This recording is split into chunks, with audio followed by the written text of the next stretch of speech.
Hey, welcome into another episode of the Gaslighters Podcast. Alongside Rob Rowe, I'm Joyce Woodman, episode numero 6 here in the basketball season.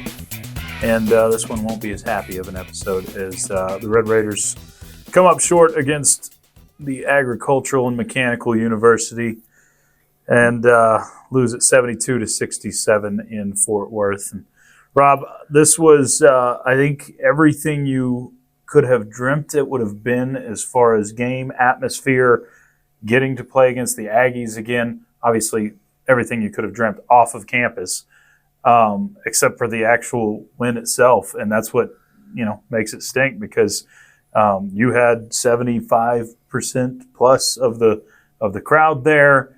You had a lot of electricity, but the combination of no JT Toppin and Texas Tech just frankly not playing very good ends up in a loss to a ranked Aggie team.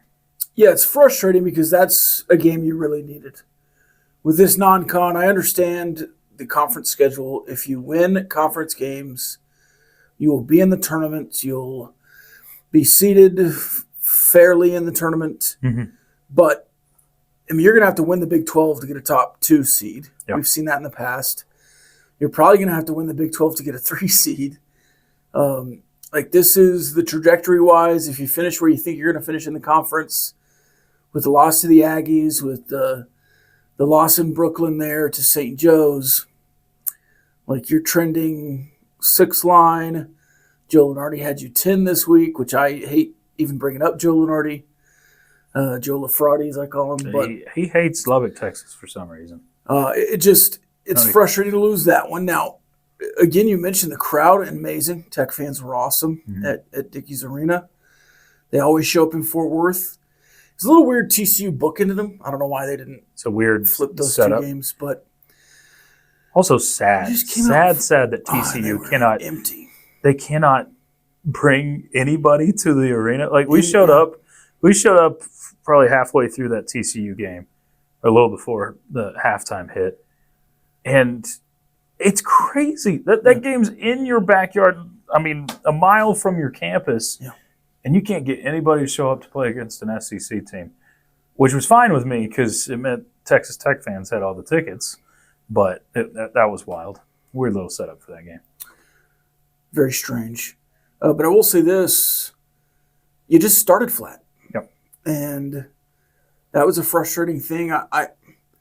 I think there are some obvious holes on this team right now. Obviously, without Toppin, it's really kind of hard to exactly pin him down. But you don't have that guy when you're struggling to just put the ball on the court and get to the rack. You've had that on teams past. Kevin Overton, maybe potentially. But they get in that zone, you're just going to chunk a bunch of threes. You don't have a slasher. You don't have anybody to get to the middle of the zone and pop a 10-footer. So that's a little bit frustrating so far. Anybody that has any sort of basketball prowess or any basketball knowledge or played basketball in 6th grade, how do you beat a zone? You get to the middle. Everybody knows that. And Tech never tried to get to the middle. And that's what's so frustrating, is that you just look completely lost when they would get into that zone. And I don't know who that guy needs to be. Maybe it's Kevin Overton at times. Chance McMillan tried at times during the game, but that's not necessarily his game. He had a great game, 23 points. But it's got to be Darian Williams, and he was a tick off. Well, for whatever reason, he had 5 turnovers in this game. His shot just wasn't there like normal, and that's the difference. If you have a normal Darian Williams in this game, even without JT Toppin, I think you win the game. Yeah. And that's what's so frustrating about it. You mentioned the need for it. There's obvious want to beat the Aggies. But right now, if you're in the same situation as last year, and I think you were in this situation last year, where you have a very similar resume to other teams in the NCAA tournament, you're going to lose those battles where you fall from potentially being a 4 or a 5 seed down to a 6 seed because of your non-conference record. Mm-hmm. And I think that's where we're going to have to see Tech schedule a little tougher in the non-conference, or just quite frankly, win when you have the opportunities in the non-conference. And that's where this game is going to hurt you down the road. Or maybe it won't Yeah. if you really take care of business in a Big 12 that is hard to figure out right now. I think Texas Tech should just schedule all FCS teams. All FCS. Yeah, just go SEC, Alabama football, and just I think never play anyone again. Thank you, Nick Saban. Yeah. That makes a lot of sense. But, yeah, so this one was frustrating, I think, is probably the apt word for this particular game because it was there for the taking. I mean, Vegas, they're the number 22 team in the country because of, stupid biases and preseason rankings and those sorts of things. But there's no doubt in my mind I walk away saying at full strength, you're a better basketball team than them. Even without JT Toppin, Vegas had you ranked tabbed as a favorite in this game. Mm-hmm. So I don't know if that is more of an indictment of the Aggies and the rankings and where they sit now, or if that is more of a measuring stick of how good of a team you are and can be. It's kind of frustrating to talk about the game. You lose by 5 ultimately. There's the spot toward the end of the game where there's an elbow to the face from Kevin Overton that gets called a flagrant after review. Then they get the ball back. They miss a free throw, make a free throw, get the ball back, make a free throw, miss a free throw. But it's those 2 possessions that kind of move it from they hit a 3 to take the lead, and then they get 2 more points on 2 more possessions, and it's just like, okay, this has gotten away from Texas Tech a little bit, and they fought back. They never quit, but they really couldn't recover from that call, and you'd like to see a little more fortitude there. Sure. That was a 5-point possession. It was, absolutely. And it could have been worse, quite frankly, because it really should have been a 7-point possession. But the other thing about the game, and again, short loss there with 5 points, but the offensive rebounding. Yeah. And there was some social media reprise about the toughness of the team. Some from former players, some from just fans. And I don't buy into that. I don't pretend to know more than anyone else, but I do. That's my job. But I will heavy on the pretend part. I'm not a doctor, but I play one on TV. But I will say I just did not see that in that particular game. I think Texas A&M is a very good offensive rebounding team, and you didn't have your best rebounder. Yeah, and I think that's a huge factor, obviously.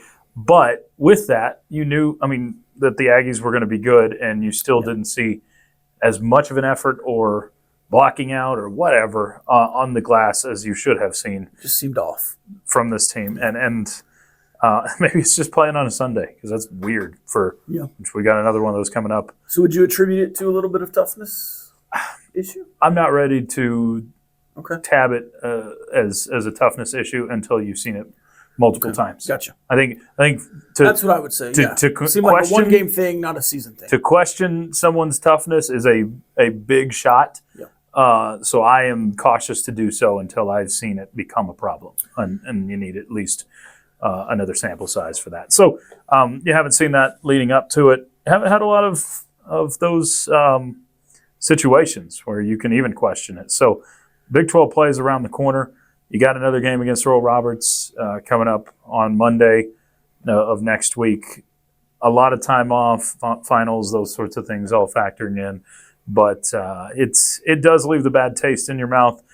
But I do think, Rob, that this is a game where you look at it and say, you absolutely can and should get better from that game. And much better for playing a team like that where you can point to things. Coaches can talk till they're blue in the face, but when you can point to things and point to examples, kids seem to respond to that. Young people seem to respond to that a lot better, and I would expect that because I still do have a ton of faith in Grant McCaslin and the type of coach he is. So I think that you're still going to see this team respond well.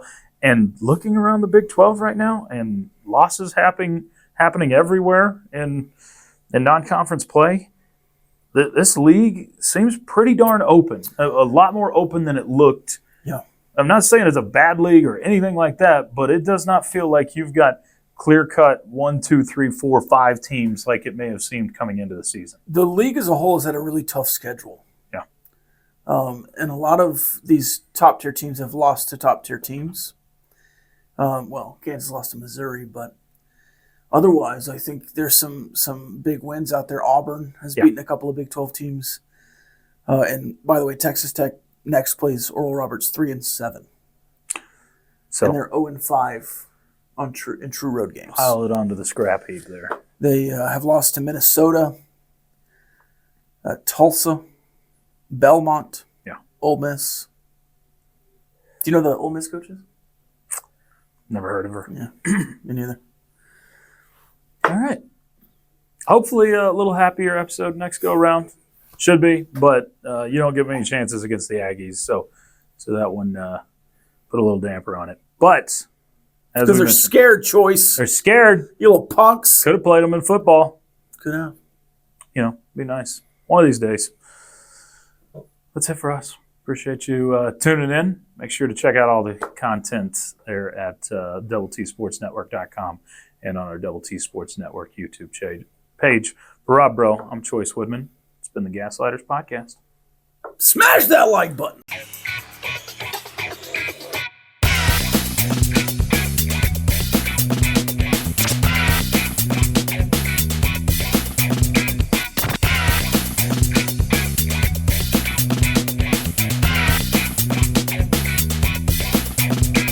Talking about the stupid Aggie game.